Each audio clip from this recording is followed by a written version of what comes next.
There's a couple requests that I occasionally get in my power seminars that seem very simple, but actually are very, very hard to pull off. One request that comes up a lot is people will say that we want to add a blank row after every subtotal. Let me quickly add subtotals by customer. I choose one cell in the customer region and click the A to Z button to sort by customer. I'll move to the subtotal command and say at each change in customer, and leave the rest of the settings the way they are. Click OK, and Excel will add our customer totals for us. Now the hard part is, how do we add a blank row after every subtotal row? There really is no good way to do this. And if you actually have to give the file to your manager, he will see that you're doing a little bit of cheating in this next trick. But if you're only going to be printing out the report, no one will know that you didn't really add the totals in. The first step is we want to collapse to see just the two group and outline button. And we want to select just the customer totals. So I'm going to select from E67 down to I592. Now if I would change the row height, at this point I've actually changed the row height up at the detail rows as well, so I need to select just the visible cells only. Again, the shortcut for that is Alt semicolon. I'm going to apply a row height here, and that's located on the Home tab of the ribbon. On the right-hand side, you'll see the Format drop-down, and then choose row height. We start out with a row height of 12.75, and I want to double that to about 25.5. Excel has now made our rows double high, but we still need to do one more thing to complete this trick. If I would show the detail rows, you would see that the subtotal actually appears underneath a blank. So there'd be a detail row, a blank, and then the subtotal. We need to move the subtotals up so that way they are at the top of all of these cells. Now this was a very hard thing to do in Excel 2003, but Microsoft has added a button right to the Home ribbon to allow us to change the vertical alignment of all the selected cells. It's right underneath the word Data in the ribbon, the three vertical align buttons. You'll see that currently we are bottom aligned. I need to choose top align. That will complete the trick. Now, when I go back to the 3 view to see all of our detail rows, you'll see that it appears that after each subtotal, there is a blank row. You can print this out, and people will believe that you actually inserted the blank rows. Only you and I know that it's not really happening.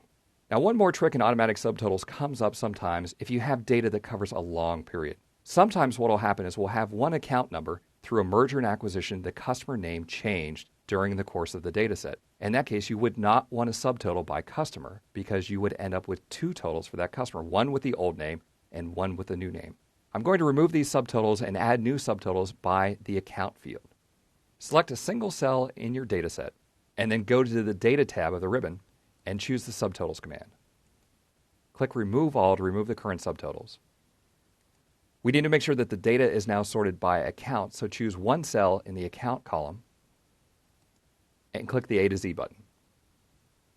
Choose the subtotal command again and say at each change in account, use the sum function to add the subtotal to the same field as before. Click OK, and Excel has now added one subtotal for every unique account number. Now this works out great until you go to the number 2 Group and Outline button.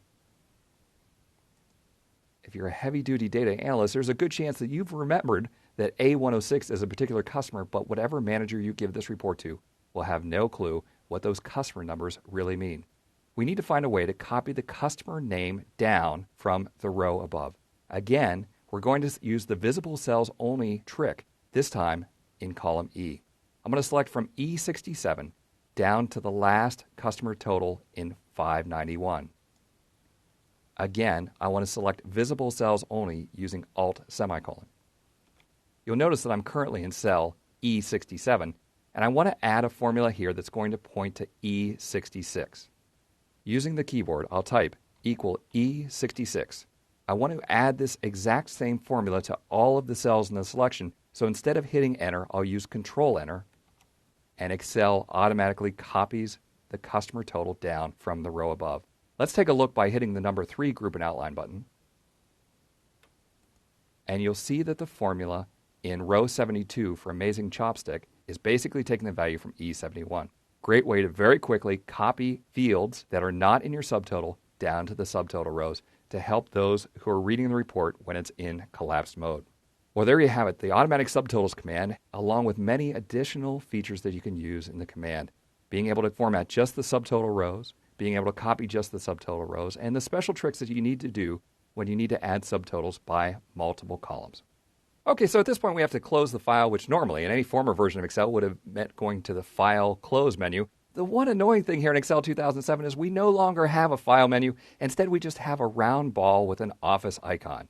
I don't know what I'm supposed to call this. In the original beta versions, when I was working with the beta versions of Excel 2007, it actually said File. So in my head, I still think File Close. But if I tell you to do File Close, there is no word File. I think Microsoft is calling this the office icon. If you want, we could call it the icon formerly known as File, or let's just call it File.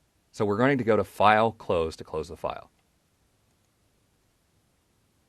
In this case, I don't need to save the changes, so I'll click No. Wow, and there's some other data back there. So let me close the other files.